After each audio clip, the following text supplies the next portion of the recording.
Je m'appelle Jean-Pierre Luminet, je suis astrophysicien au laboratoire d'astrophysique de Marseille, également au Centre de physique théorique de Marseille et à l'Observatoire de Paris.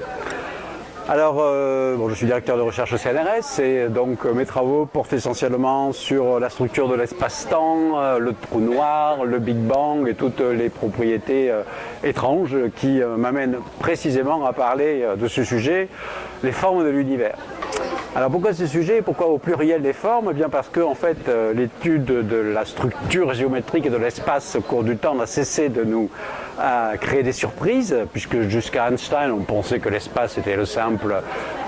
l'espace euclidien de la géométrie ordinaire, et puis avec Einstein, on a compris que l'espace était d'abord mêlé au temps, que cette structure était élastique d'une certaine façon, c'est-à-dire elle est possédée de la courbure qui en fait traduit les phénomènes de gravitation.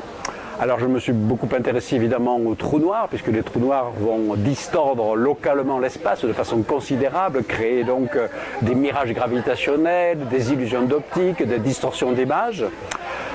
Ensuite, je me suis intéressé à la forme globale de l'univers, dont je parlerai, c'est ce que j'appelle la topologie cosmique, donc j'ai d'ailleurs été l'un des fondateurs de ce sujet relativement neuf, avec la possibilité que finalement l'espace que nous percevons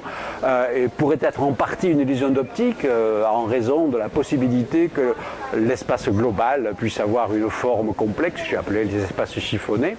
Et enfin, je terminerai sur l'échelle contraire de l'infiniment petit, et là on plonge vraiment dans les recherches les plus pointues actuelles de gravitation quantique, où on s'interroge sur la structure de l'espace et du temps à l'échelle infiniment petite, avec toute une floraison de nouvelles idées, théorie des cordes, gravité quantique à boucle, atomisation, granulation de l'espace et du temps, tout un ensemble de choses absolument fascinantes qui conduit effectivement à penser que finalement on ne peut pas parler de la forme de l'espace de l'univers, mais des formes selon les échelles et selon les théories auxquelles on l'étudie.